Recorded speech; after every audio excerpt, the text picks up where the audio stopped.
So today, I thought we'd take a look at one of the more meta decks in this game, and that's going to be Virtual World. There's actually an aspect to this deck that I think is really interesting and really important to point out, which is why I made this video, why I wanted to make this deck, really, in this game. And it's a key difference between the Master Duel version of this deck and the TCG version, and we'll get into that shortly. But just before we get into everything, I just want to say a quick thank you to everyone for the continued support on my channel. I think we're now at like close to like somewhere around 350 plus subscribers, which is just I just find incredible, and I really appreciate all the kind comments. I know I've said this before, but it's just really cool to see everyone, engaging in the comments and telling me their experience with this game and asking me questions and stuff. So I really appreciate all that. So I hope you continue to enjoy the stuff that I have to put out. Uh, should be coming up with some new videos soon. I am a college student, so I'm trying to find time here and there to make videos, but it is what it is. So yeah. Anyway, let's move on to the deck profile. So the key thing about this deck that I think makes this a lot more of a relevant deck compared to the TCG is the fact that Max C is legal. Now, the reason this is important is because Virtual World is known for being a very kind of bricky deck. It can be a very hit or miss deck. It's been a really good deck for a really long time, but the key question is, are you going to have the cards you need to combo with it? And with Max C, you're going to get a lot more of an opportunity to draw cards, especially going second, and really have all the stuff to power on through what your opponent has, or just to make some good boards. Another key point before I go on: this is not a build with True King of all Calamities. I believe I have the card. If we go over here, so if people really want to see it, I can make a version with this in it, but I don't know. I just prefer this version of it. I just don't really, find the VFD version of the deck to be very interesting. So this is the more like TCG kind of variant of the deck. So yeah. Also 3 Ash. I just think very important. It stops Max C against us, as well as stops people's main combo pieces, which is very important. Onto the virtual world names. I think this is pretty standard. We're running 2 Nian Nian, 3 Lulu right here, 3 Gigi, 3 Lao Lao, and 3 Lily. I was playing the was it Tutu, I think it's called, the other one, but I decided to take it out because I didn't think it was doing as much as I'd like hoped it to. So I really don't think it's actually that necessary. We are playing 3 Desires. I kind of want to drop this down to 2 because this is a good card in this deck, but just I've been drawing it too many times, and I really don't want to Desires more than once in this deck. So we'll see how this goes. But I think 3 is still okay, but maybe dropping it down to 2 might be best. We're also playing 3 Dark Ruler. I think this is another really important thing for Master Duel, is that if I come up against like a Drytron board, that is going to be really difficult to out, as well as, any kind of, going first, put up a huge board type deck. This is going to be a really, really good card that comes in handy. That comes in handy quite a bit against those kinds of decks. So I think 3 Dark Ruler, 3 Ash, 3 Maxi, I think is a good ratio. And from what I've tested out so far, I'm really liking this setup. For the virtual world spells, it's just standard. We have 3 of the Kowloon and 3 of the Kinglong. That's pretty standard. You just want 3 of all of them. This is a pretty easy deck to kind of like gauge on ratios. It's just the kind of like the little tech cards that you want to add in that's really the key question here. And so 2 of the tech cards I've decided to go with is 2 Emergency Teleport and 2 Twin Twister. Twin Twister because of Eldritch back row decks. This deck can run it. It's really really useful for us to be able to take out some back row, because Eldritch is such an annoying deck to play against in this in this game. Playing against Skill Drain is so difficult. We can make boards against Skill Drain, but we can't use the effects because all of our effects activate in hand, but our monster effects on the field you know, obviously they're still locked out, so want to get rid of that. And 2 emergency teleport just to help us combo. I think it's pretty, you know, a no-brainer, and it's also not once per turn, although that's not really gonna come up that much. We're deciding to play 1 judgment. I had 1 spot left. I thought, you know what, screw it, just throw in a judgment. It's a good card. It can help, you know, protect our board against stuff. So, but that can really go to like anything else you want.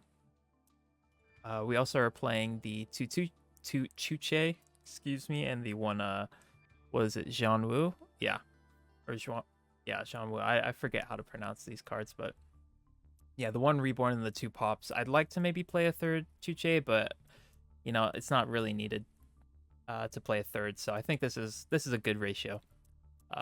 Onto the extra deck, we're playing the Kaliga because obviously Dragoon's not legal in this game, so the only Money Mud Dragon target we have is Kaliga. So we're going to use this to the Money Mud Dragon to fuse with the Tzolk'in that we make to go into invoked Kaliga, and this will allow us to lock our opponent out of monster effects other than one. They get to have 1 monster effect for their turn, and that's it. And ideally, we also have a Crystal Wing to take away that monster negate as well. So, pretty good card to have. Stardust Charge Warrior and Coral Dragon. These are both level 6s that we use to just draw a card and also continue comboing into higher level monsters or into rank 6 XYZs. Charge Warrior draws a card on summon, and Coral Dragon draws a card when it leaves the field. Pretty simple. Muddy Mud Dragon, again, you know, we use it to make invoked Kaliga, but we also use it. It's a level 6 Dark Dragon, which is why we can play Hot Red Dragon Archfiend Abyss. Like, this is a really good card, I think, to play in Virtual World, and people don't really expect it that much. You know, a lot of people do run it in real life, but I haven't really seen people running it in Virtual World on Master Duel, so it's an interesting card to be running. And it's a dragon, so that's how we can play it. 1 Juju, I think that's how you pronounce it. I'm not sure. This is just a, you know, a deck option. Can't be destroyed by battle or card effects if you have 2 or more monsters in the graveyard with the same original type or attribute. You know, banish 2 from the grave, the same type, to target a card on the field to send it to the grave. So it's a bit of removal, and it's just a kind of a utility option that if we want to go into, we certainly can. The Crystal Wing, summon off Tzolk'in, not a lot to say about that. The Hot Red, it's a negate. We already really kind of talked about it a bit. Level 9 negate, really good. Vermilion Dragon Mech, again, just some level 9 removal, and helps us get some damage on board. Pretty good card. 1 Shen Shen, it's our, I guess, not our only kind of floodgate, but it's one of our floodgates. One of the key Virtual World monsters. We don't summon it out too often, but we still summon it out quite a bit still. You know, it's not the main move that we go for, but if we don't have a lot, we can just end on a Shen Shen and, you know, hope to survive to the next turn. And we can also reborn the Shen Shen with its effects, so that's really good. The Tzolk'in is how we summon out the Crystal Wing. We make this with 2 level 6 monsters at 1 tuner, 1 non-tuner. Yeah, pretty standard in Virtual World. 1 Bamboozling Gossip Shadow. This is to have a monster negate out on board when we have 2 level 3s. This can help us protect us from like Nibiru. It can help us combo. You're generally not going to get this out before your opponent max sees, because all your monsters special summon for their effects. So people are going to drop the max C then. So it's mainly for, you know, certain interactions that you're trying to avoid depending on what board you're building. And it's just a good, nice, excuse me, it's a nice option to have. Getting tongue-tied. Yeah, I really am getting tongue-tied here.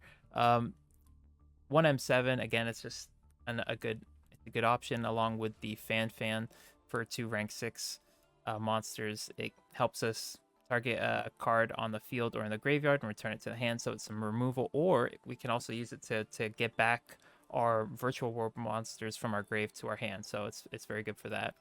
And then Fan, I do like to use this to bait out negates and also like effects that destroy. So, say our opponent has a Crystal Wing, and we use the Fan Fan effect to try and get rid of our opponent's monsters. We'll destroy the Fan Fan and then use its effect Engrave to special summon 2 virtual world monsters of the same type and attribute.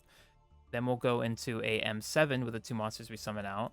Then go into a Gaia Dragon, which is just something that we use as a rank up material. We put onto any rank 5 or 6 XYZ monster to give it 4 materials for a Zeus, a 4 material Zeus, which is I think is really strong, and is really whenever you can make more than a 2 material Zeus, whenever you can make like a 4 or more material Zeus, I think it's usually a good option to have.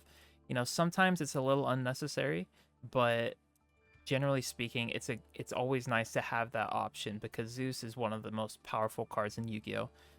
It's really really strong. So you know, being able to utilize its power, I think, is a really really good way of getting wins. So yeah, that's going to be the deck profile for now. I'm going to move over to a couple of replays I have with this deck. One is a win against the Utopia, one of the Utopia decks I've actually featured on my channel a couple times. And another is actually, it's a loss against a similar Utopia deck, but it was a really hard fought game and I played through so many interruptions. And I think I just needed a slightly more gas to get there and I would have come up with a really incredible win. But it was still a hard fought game and it was a good game, so I wanted to show that to you all. So hope you guys enjoy that, and yeah, enjoy the rest of the video.